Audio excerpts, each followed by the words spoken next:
Hello everyone and welcome back to my channel. Today I am getting outside of my comfort zone and I am recording outside, which is really scary to me. Normally I film from my house in the comfort of my own home, so it's definitely a little bit scary filming outside, but it's such a beautiful day. The sun is beaming across the sea and it's so beautiful, so I decided to get out to Charlestown and get a coffee. I always get my coffee here from Short and Strong, which is definitely the best coffee shop here. I always get my coffee from there, and I got a mocha, which I feel like I'm going through a mocha phase at the moment. I always get a mocha now, and I thought today, instead of filming this video inside, I would film it on the beach with a coffee and be outside in Cornwall. When I asked the question at the beginning of the year what sort of content you would like to see more of this year, a lot of people said content about Cornwall, so I'm going to try and push myself this year to film outside around Cornwall more and to speak to the camera outside, even though it's definitely scary and every time someone walks past I feel like I need to curl up in a ball and hide my face.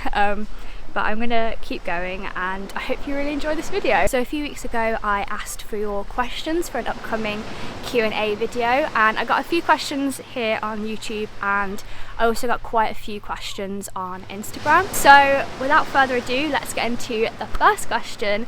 I thought I'd start with a bookish related question. What is your favourite book, or your top 5 if you can't narrow it down? And also, if you could only read one book for the rest of your life, what would it be? So I feel like my answer for this question always used to be The Night Circus by Erin Morgenstern. That always used to be my go-to answer for what my favourite book is. But I haven't read that for a while, so I feel like I would class that in a top 5 now, but I don't know if I could say it was my top 1. But if you don't know what The Night Circus is about, it's a story about a magical circus and about the people who live and entertain within the circus, but also about the people that find a home within it who are just visiting. It's a slow story, it's a little bit dark, but it's really magical and charming to read, and I've reread it quite a few times, but I haven't read it recently, so I feel like it's due a reread. Then I think my recent one that I would add to, I feel like top 5s are always going to change, but this is it as of right now. I would definitely add The Buried Giant by Kazuo Ishiguro, which I read 2 years ago, and I definitely want to reread that this year because I absolutely loved it. That's a story about an older couple called Beatrice and Axel, and they live in King Arthur legend kind of era, so it's a fantasy story, and they live in this area which is surrounded by this mist, and this mist kind of causes a amnesia type thing for everyone who lives in this place, and Beatrice and Axel are amongst these people who cannot remember things. So they can't remember their life, they can't remember their marriage to each other, they kind of live moment by moment. However, there's a moment where Beatrice remembers that they have a son, and so the story is this older couple leaving their home to go and find their son and reclaiming their memories. And it's just a really beautiful and emotional and deep story, and I think it's one of those ones that you could get something new from every time you read it, so that's one I really want to reread this year, and one I would say instantly made it to my top books. A very, very recent addition is Jane Eyre by Charlotte Bronte. I literally only just read this a month ago and instantly I knew it was going to be a favourite book, and I would probably put it in my top 5 already. I think it's the only classic that I couldn't put down and was staying up till midnight to finish reading, which never usually happens with classics. Normally I have to kind of pushed myself to keep reading, but I was just gripped the whole way through in that story. Fourthly, I would say Poison Study by Maria V. Snyder. This isn't because of, you know, how brilliant the book is. It's more about the impact that it had on me. It was the book that got me into fantasy. It was one of the books I read when I was just getting back into reading, and I just have so much love for that story. It's a fantasy story about a young woman who is on trial for murder, and when her time comes to be executed, she is given the opportunity to either be executed or to become the commander's food taster, his poison taster. So obviously she chooses that option, and it's about her life as a food taster, always under threat of being poisoned. And it's one of my favourite fantasy series just for the nostalgia of it and for how much it made me fall in love with fantasy and reading in general. Also, I'm literally just going for fictional books in this. There are obviously non-fiction books that I love and have impacted me as well, but I'm just going for fiction here. What would I go for as the fifth one? Actually, don't know. There's too many books going around my head to narrow it down to 5. Maybe we'll go with 4. That's my top 4 right now. It will probably change in a month's time. So the second question is related not to books but to in fact the next few questions more about my personal life, so I'll club all of these together. And the first one that I was asked in a couple of questions was, when did you become a Christian? I don't know if I could pinpoint an exact moment, like an exact transforming moment that I had, but I would say it's kind of lots of gradual little moments. My parents became practicing Christians, I guess, after I was born. When I was born, they decided to get me christened, and in doing that, they started to sort of question things a little bit. Why were they getting me christened? What did it all kind of mean? And they'd been having some of these bigger questions anyway. And they decided to go on an Alpha course that the church was running at the time. An Alpha course is great. It's basically a introduction to faith, an introduction to Christianity type course where you look at questions like who was Jesus, why did Jesus die and why is that so important to Christians, what is the historical evidence for some of the events that happen in the Bible, those sort of things. And so they did that course, and they both became convinced afterwards that they believed this stuff. And so they started to go to church, which meant that I also grew up in church.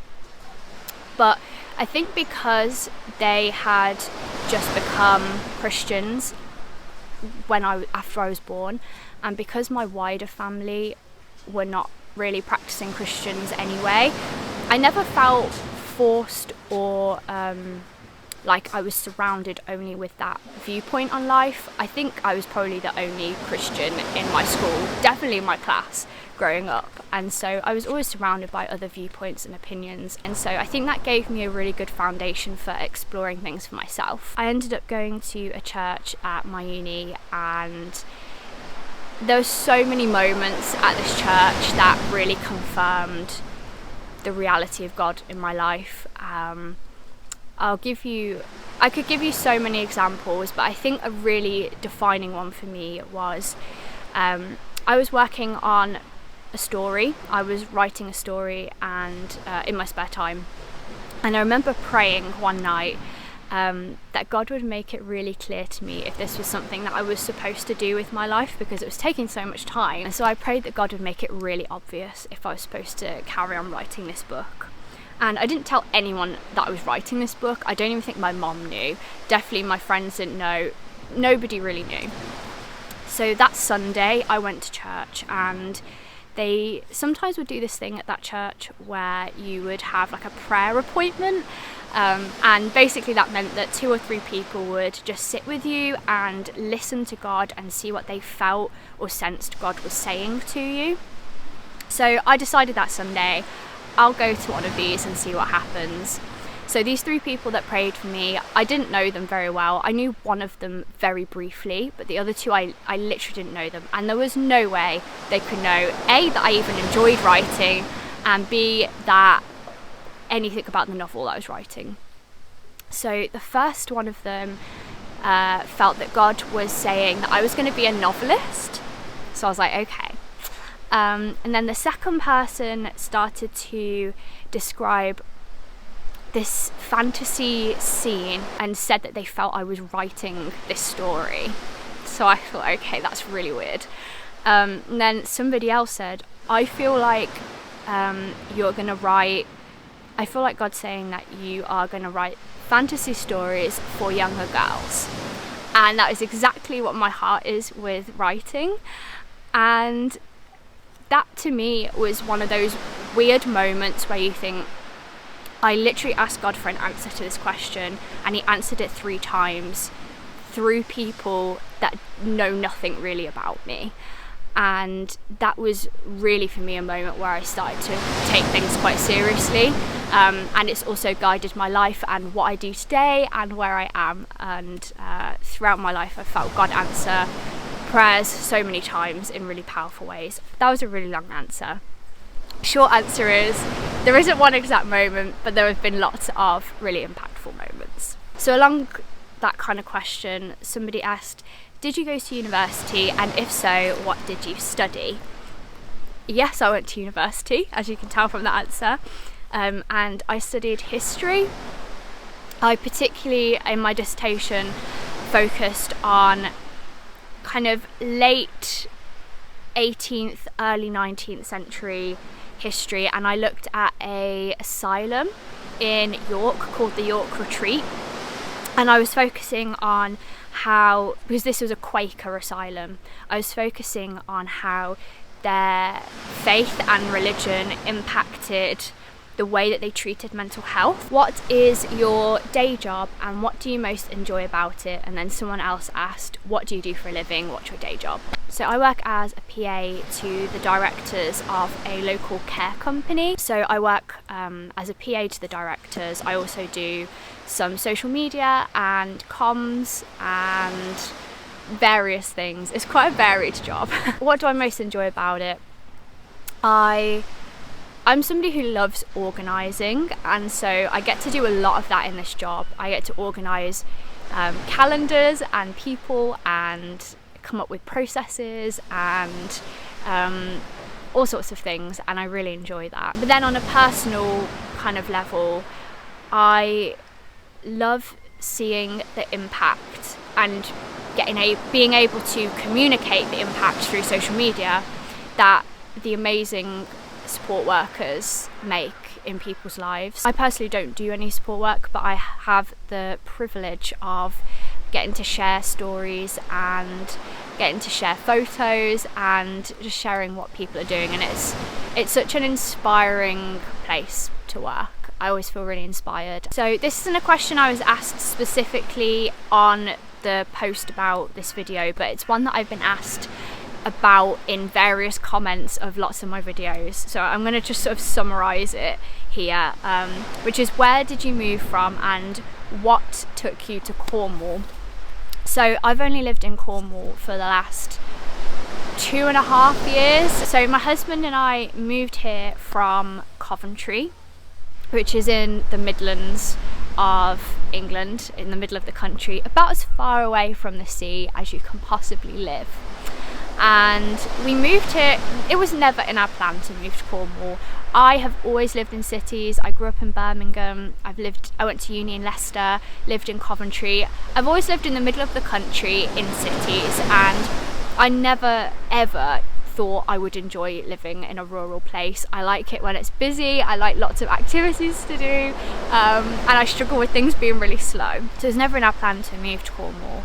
However, we moved because Johnny got a job here, that's the short of it, and he felt really called to it. He felt like this was where we were supposed to be, and we both prayed a lot about it and really felt like it was the right thing to do. And so he interviewed for the job and got it, and then COVID hit and we were all in lockdown and we couldn't move, and so we had to wait another few months until the lockdown was properly lifted. We were supposed to move, I think, in March or April of 2020, but we moved in around July, August 2020.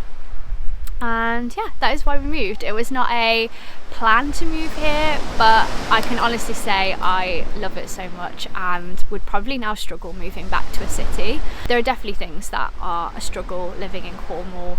You're so far away from everything. We're really far away from family. Everything is a bit of a trek, but it's so beautiful. I mean, just the fact that I can come out to the beach within like 5 minutes and record a video like this in the sunshine is incredible to me. I love this question. It's so random, but it's great. What is your favourite pizza topping? I mean, who doesn't like pizza? That's a great question. My favourite pizza topping is probably a little bit random, but I really love spinach and ricotta pizza, which is not really something you'd go and get from a takeaway pizza shop. You kind of have to buy it in a supermarket or when you go out to a restaurant, but I love it. And Johnny hates it, so if I ever buy it, I have to have the whole pizza to myself, which, you know, isn't a problem. I'm not complaining about that. So this last question somebody asked is actually about 4 questions in one, so I'll do all of these together as my last question. So, did you consider doing a 24-hour readathon or any other reading challenges like I read 1,000 pages in a week, etc.? I personally love this kind of video and I'd love to join a readathon. Also, what do you do when you're in a reading slump? How do you get out of it? And what other hobbies do you have? So, first bit about a readathon. Yeah, I would love to host a readathon. If people are interested in doing that, I would absolutely be willing to. So let me know in the comments if you would join a readathon that I hosted. It might not be 24 hours, but maybe a 12-hour readathon I would be up for hosting. Maybe we could do it seasonally. Yeah, let me know if you're interested in that. What do you do when you're in a reading slump? I always get into a reading slump at some point in the year, and sometimes it's just because life is busy or I'm doing a lot of fun things outdoors. Usually in the summer, that's when I reach my reading slump because I'm enjoying doing things outside, and I tend to just allow myself to do that. You know, if I'm not reading as so much and it's because I'm busy with other things, then that's okay. Sometimes life's like that, and I just give myself permission to not read as much. I think that's really important, that, you know, reading goals are great, but if life is too busy to read 10 books in a month, then allow that to happen. If I'm in a reading slump just because I'm not enjoying reading, I will tend to read short books for a little bit, or books that, I guess, guilty pleasure books. Usually for me that would just be anything cozy and romantic, and usually fantasy. Fantasy is absolutely my comfort genre, particularly fantasy with some romance in. That's generally what I'll go to. So I guess find the genre that gives you comfort and is really easy to read, and that usually helps me get out of a reading slump.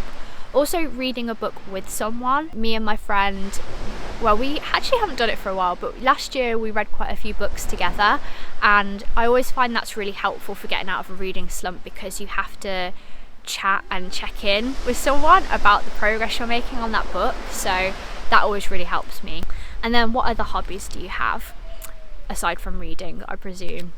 And I always struggle with this because my hobbies are reading and writing. Those are my 2 main hobbies. And then I guess a slightly random one that is a shared hobby between me and my husband, which is kind of what we bonded over weirdly, was charity shopping. We really love going around charity shops. I really like going through the books and trying to find good cheap books, particularly kind of old vintage copies of books. So that is all the questions that I thought I would answer in today's video. I hope you really enjoyed this video, and let me know if you enjoy videos outdoors a little bit more. I would definitely be up for challenging myself to record outside a little bit more often. And also let me know if you want another Q&A style video at some point in the future. I probably wouldn't do it for another 6 months or so, but if you would enjoy that, let me know. Also, if you are interested in a readathon, definitely let me know, because I would be so up for hosting something like that.